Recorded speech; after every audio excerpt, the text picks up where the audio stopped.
November 22nd, 1963. An ordinary sunny morning in Dallas. Thousands of people go out into the streets to see the man who was called America's hope. A young president, a smile. The car slowly moves through the crowd. People are waving. No one yet knows that in a few seconds the world will change forever. 12:30 p.m. The first shot is fired. At first, many think it's a firecracker. Some keep smiling. Some don't even understand what happened. Then the second shot. Faces change. Security starts to panic. The crowd drops down. Screams. Chaos. The third shot. President John F. Kennedy is fatally wounded in the middle of the street. All of this happens in front of hundreds of witnesses and is captured on camera. America freezes. Within minutes, news broadcasts are interrupted across the country. People gather around televisions. No one can believe what has happened. But the real horror begins later. Very quickly, strange details appear. Too many questions. Too many inconsistencies. Too many people who either stay silent or die. Who really shot him? Why will the main suspect be killed 2 days later? And why, decades later, are parts of the case files still controversial? This is not just a story about the assassination of a president. It is a story of a mystery that split America in two. A story in which the official version still feels unconvincing to millions of people. One city, a few seconds, 3 shots. And a mystery the world has been trying to solve for over half a century. Before talking about the assassination, one key thing must be understood: why John F. Kennedy was such an important figure. In the early 1960s, America saw a president who was very different from the rest. Young, confident, charismatic. He was only 43 years old when he became president, one of the youngest in U.S. history. For millions of people, Kennedy looked like a symbol of a new future. Next to him, a beautiful first lady, a powerful family, media attention, and an almost Hollywood-like atmosphere around the White House. Americans called this era Camelot, as if the country was living inside a beautiful legend. But behind this image was enormous tension. It was the Cold War era. The world lived under constant fear of nuclear catastrophe. The U.S. and the USSR were on the brink of global conflict. Any mistake could lead to a war that would destroy millions of lives. In 1962, the Cuban Missile Crisis began, one of the most dangerous moments in human history. Soviet missiles were placed in Cuba. Just a few hundred kilometers from America, panic spread across the world. People seriously believed nuclear war could start at any moment. Kennedy had to make the decision. The military demanded a strong strike. Some politicians wanted an invasion. Tension grew every hour. In the end, the conflict was resolved. To some, Kennedy became a hero who saved the world. To others, a man who showed weakness, and he was gaining more enemies. After the failure of the Bay of Pigs invasion, Kennedy's relationship with the intelligence agencies sharply worsened. Many believed the president was unhappy with the work of the Central Intelligence Agency and wanted to significantly limit its influence. At the same time, the Kennedy administration began a strong fight against organized crime. His brother Robert F. Kennedy was especially active. Organized crime lost money, influence, and connections. This created new dangerous enemies. In addition, Kennedy was hated by radicals. Some thought he was too soft. Some too liberal. Some saw him as a threat to their own interests. By 1963, there was already a constant atmosphere of tension around the president. Political conflicts. Pressure from all sides. Protests. Hatred. Threats. And all of this would lead to the day that changed American history forever. November 22, 1963, Friday. Dallas welcomes the president with sunny weather. Despite political tension in the city, the atmosphere in the morning feels almost festive. John F. Kennedy arrives in Dallas with his wife, Jacqueline Kennedy Onassis. They are greeted by crowds, journalists, and local politicians. The president smiles, shakes hands, and speaks with people. No one shows fear. No one expects danger. The main goal of the trip is preparation for the upcoming election campaign. Kennedy needs to strengthen support in Texas, where divisions within the Democratic Party are already growing. Around noon, the presidential motorcade leaves the city. The route goes through downtown Dallas. Thousands of people line the streets. Some climb buildings. Others wave American flags. Everything looks like a normal political visit. The president rides in an open limousine. Jacqueline Kennedy sits beside him. In front, Governor of Texas John Connally with his wife. Security is nearby, but by modern standards it seems extremely weak. The motorcade moves slowly through the streets. People applaud. Voices of support are heard. Kennedy smiles and waves at the crowd. At 12:30 p.m., the cars enter Dealey Plaza. At that moment, everything changes. The first shot is fired. Some think it's fireworks or a motorcycle backfire. People start looking around. No one yet understands what is happening. A second later, the second shot, the president grabs his throat. Governor Connally is also hit. Fear appears on people's faces. Then, the third shot. It becomes fatal. The president's head jerks backward. Jacqueline Kennedy tries to hold her husband in shock. Security agents rush toward the car. Secret Service agents shout at the driver to speed up. Chaos begins. People fall to the ground. Some run, some scream. Most don't even know where the shots came from. The presidential limousine speeds toward Parkland Memorial Hospital. And at that moment, one of the largest manhunts in American history has already begun. When the presidential limousine arrives at Parkland Memorial Hospital, doctors immediately understand the situation is critical. John F. Kennedy is still showing signs of life, but his injuries are too severe. Doctors try everything possible. Emergency surgery begins. The staff works in complete silence and tension. Secret Service blocks the corridors. Panic spreads through the hospital. At the same time, across the country, journalists are already reporting breaking news. Television interrupts regular programming. People gather around screens in stores, cafes, and homes. America waits for news. At 1 p.m., doctors officially declare the president dead. He was only 46 years old. The news spreads instantly. Shock takes over the country. For millions of Americans, it feels unreal. Just an hour earlier, the president was smiling at the crowd. Now he is gone. News anchors struggle to hold back emotion on live television. Some journalists cry during broadcasts. People stand in silence in the streets. Some pray, some cannot believe what they are hearing. Very quickly, one question arises: who did this? But while the country tries to process the tragedy, the government must act immediately. Vice President Lyndon B. Johnson is under protection. The Secret Service fears the assassination may be part of a larger conspiracy. No one knows if there are other attackers. No one knows if another attack will happen. A decision is made to leave Dallas immediately.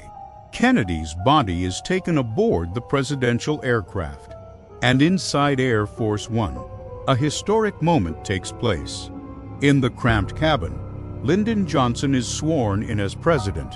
Jacqueline Kennedy stands nearby, still wearing her blood-stained suit after her husband's assassination. She refuses to change clothes. Later she will say, "I want them to see what they have done." The photograph of this moment becomes one of the most famous in American history. The plane takes off from Dallas. America remains in a state of fear, shock, and complete uncertainty. But ahead, the country is about to face an even darker chapter of this story. While America is trying to understand who killed the president, police attention quickly focuses on one man. His name is Lee Harvey Oswald. At first glance, he seems like an ordinary person, quiet, reserved, a former Marine. But the more investigators learn about his past, the stranger his story becomes. Oswald was born into a poor family. From childhood, he had behavioral problems. He often felt like an outsider. He had almost no friends.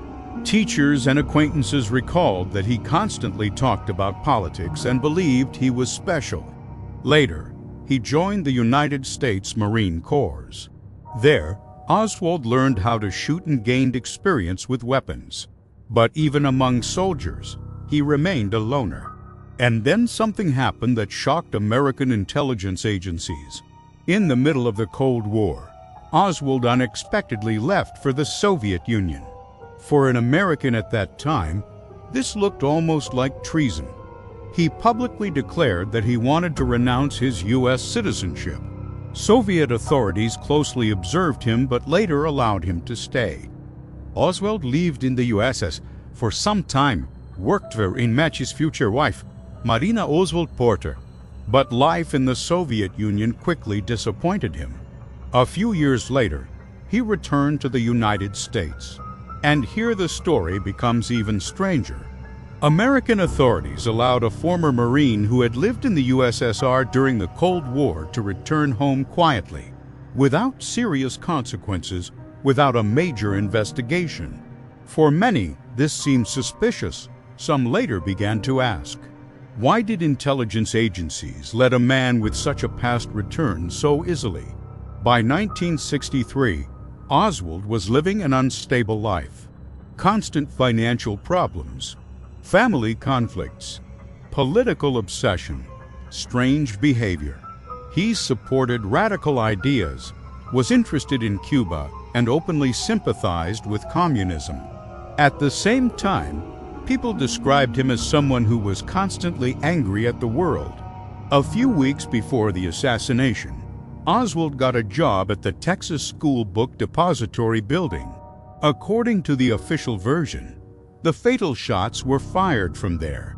Coincidence or a perfectly prepared plan? After the assassination, police immediately began searching for a suspect, and very soon, the name Lee Harvey Oswald became known across America. But the strangest part came later. Because many people almost immediately began to doubt, could this man really have acted alone? Less than an hour after the assassination of John F. Kennedy, police began the hunt for the main suspect. Officers found evidence in the Texas School Book Depository building. On the 6th floor, they discovered a rifle, shell casings, and signs of a shooter's presence. Very quickly, police focused on one of the building's employees, Lee Harvey Oswald. But by that time, Oswald had already left the building. He calmly walked out just minutes after the shooting. According to witnesses, he appeared unusually calm. A police officer even encountered him inside the building but did not detain him. Oswald's supervisor confirmed he worked there. This decision later became one of the most controversial moments of the case. After that, Oswald took a bus, then a taxi, and went home. There, according to investigators, he picked up a revolver and went out again. Shortly after, another murder occurred. On a street in Dallas, police officer J.D. Tippit was shot dead. Witnesses claimed the shooter resembled Oswald. Now police were certain. This was their man. A massive manhunt began. Eventually, Oswald was spotted at the Texas Theater. Police surrounded the building. A tense arrest operation began inside. According to witnesses, Oswald resisted arrest and attempted to fire at officers, but the weapon misfired. He was restrained and taken out of the theater to the sound of a shouting crowd. By this time, news had already spread across the country. America learned the name of the alleged assassin of the president. But something strange happened next. During interrogations, Oswald remained calm and confident. He denied all accusations. He claimed he had killed no one. It was then that he said the phrase that would become legendary, "I'm just a patsy." These words immediately raised new suspicions. What did he mean? Why did he speak so confidently? Was he hinting that others were behind him? Interrogations continued almost non-stop, but official recordings of many conversations are missing. Some information was lost. Some testimony later became contradictory. This only deepened distrust. Meanwhile, journalists surrounded the police station. The entire country waited for the trial of the man accused of killing the president. But Oswald would never make it to trial. November 24, 1963, just 2 days after the assassination of John F. Kennedy, all of America was following the fate of Lee Harvey Oswald. He was being transferred from the city police headquarters to the county jail. Journalists gathered inside the building long before the operation began. Television broadcast it live. No one knew that in a few minutes, the country would witness another murder live on television. The basement of the police headquarters was filled with officers, reporters, and cameras. The atmosphere was tense. Police tried to control the crowd, but chaos surrounded them. Then Oswald appeared. He wore a dark sweater. His hands were handcuffed. He was escorted by police officers on both sides. At that moment, a man suddenly stepped out of the crowd. It was Jack Ruby, a nightclub owner from Dallas, a man with suspicious connections and ties to the criminal underworld. He moved in close and shot Oswald in the stomach. The gunshot was heard across the country. Panic erupted. Police shouted, cameras shook. Journalists tried to understand what had happened. Oswald collapsed in pain. These images instantly became historic. For the first time, millions of people witnessed the killing of a suspect live on television. Oswald was rushed to Parkland Memorial Hospital, the same hospital where President Kennedy had died 2 days earlier. After a few hours, he dies. The main suspect is dead, and with him disappears the chance for a full public trial. Now America will never hear his full version of events. This moment becomes the starting point for a huge number of conspiracy theories. Because there are too many questions. How did Jack Ruby even get into the police basement? Why was security allowing a man with a weapon so close to Oswald? Why was the transfer of the prisoner broadcast live on television? And most importantly, why did Ruby do it? Ruby later claimed he wanted to avenge the president and spare Jacqueline Kennedy the trauma of a long trial. But many did not believe this explanation. Everything about the situation seemed too strange. A man accused of assassinating the president is killed 2 days later, in front of the entire country. Before a trial, before serious testimony. For millions of Americans, this did not look like a coincidence, but like an attempt to silence Oswald forever. And it is exactly after Oswald's death that the story turns from a national tragedy into one of the greatest mysteries of the 20th century. After the death of Lee Harvey Oswald, pressure on the authorities became enormous. America demanded answers. People wanted to know who killed the president. Did Oswald act alone? And why was the main suspect killed before trial? To stop growing distrust and rumors, the new president, Lyndon B. Johnson, created a special commission to investigate the assassination. It became known as the Warren Commission. The commission was led by Chief Justice of the United States Earl Warren. High-ranking politicians, lawyers, and former officials took part in the investigation.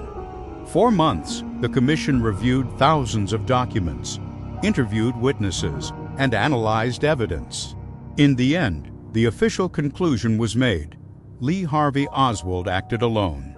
According to the commission, Oswald fired from the 6th floor of the Texas School Book Depository. 3 shots were fired. 1 missed. 1 wounded the president and Texas Governor John Connally, and 1 was fatal. But this is where the most controversial part of the investigation begins. The commission concluded that a single bullet could have passed through Kennedy's body, then struck Connally. broken his ribs, damaged his wrist, and ended up in his thigh. This theory later became known as the magic bullet theory. For many people, it sounded unbelievable. Critics asked questions. How could one bullet cause so many injuries? Why does the trajectory seem strange? Why did some witnesses hear shots coming from different directions? Particularly controversial was the amateur film by Abraham Zapruder. The footage shows the moment of the fatal shot, and many viewers believe Kennedy's head moves backward, as if the shot came from the front, not from behind. This created a new wave of doubt. In addition, witnesses in Dealey Plaza gave conflicting accounts. Some said there were 3 shots, some said 4. Some claimed they heard gunfire from the direction of the grassy knoll. But despite all the controversy, the official version remained unchanged. Oswald was the lone gunman. There was no conspiracy. However, a large portion of Americans never accepted these conclusions. Too many strange details, too many inconsistencies, too many unanswered questions. It was after the publication of the Warren Commission report that conspiracy theories began spreading across the world. After the official Warren Commission report, the debate about the assassination of John F. Kennedy not only continued, it intensified. It began to feel like there were fewer answers than questions. And this is where the most famous conspiracy theories were born. The first theory, the second shooter. Many witnesses in Dealey Plaza claimed they heard shots not only from behind, but also from the front. Some pointed to the area known as the grassy knoll. This led to the idea that there may have been at least 2 shooters. One in the Texas School Book Depository, another on the Hill. According to this theory, the official picture was incomplete. The second theory, CIA involvement. This version suggests an internal conflict within U.S. intelligence agencies. After the Bay of Pigs invasion, tensions between Kennedy and the intelligence community worsened. He demanded reforms and limitations on their power. Supporters of this theory believe that elements within the system may have seen him as a threat. The third theory, the Mafia. In the early 1960s, the Kennedy administration was aggressively fighting organized crime. Attorney General Robert F. Kennedy was particularly active. According to this theory, the Mafia may have had a motive to eliminate the president in response to government pressure. The fourth theory, an international conspiracy. Some believe foreign forces could have been involved in the context of the Cold War. Connections between Oswald and the USSR or Cuba are discussed, as well as the possibility that he was used as a political tool. However, none of these theories has ever been proven. Over time, more strange details appeared around the case. Classified documents, delayed archival releases, witnesses changing their testimonies, people dying under mysterious circumstances. Each new detail only increased distrust. And even decades later, the case remains open in public perception. Some believe it was one man. Others believe it was a carefully hidden operation. But one fact remains unchanged. On November 22, 1963, the world witnessed the assassination of a president. And the truth about who did it and why remains one of the most debated mysteries in history. After all investigations, reports, and debates surrounding the assassination of John F. Kennedy, one main fact remains. The story is still not closed even decades later. The official version exists. There are findings of the Warren Commission. There is a named suspect, Lee Harvey Oswald. But public opinion has never fully aligned. Over time, this case became something more than a political assassination. It became a symbol of distrust. Distrust in official statements. Distrust in government investigations. Distrust in final conclusions. Each new generation returns to this story. New documentaries, new books, new frame-by-frame analyses. New attempts to reconstruct events second by second. And every time, the same questions arise. Why are there so many contradictions? Why are some details still classified? Why do key moments still spark debate even among experts? The assassination of Kennedy became not just a tragedy, but an eternal mystery of the 20th century. It changed people's relationship with power. It changed journalism. It changed the culture of how events are perceived. And perhaps the strongest part of this story is not the shots in Dealey Plaza, but what happened after them. Silence. Doubt. And questions that still have no final answer. November 22, 1963 became a day that cannot be forgotten. But fully understanding it, the world still has not managed to do.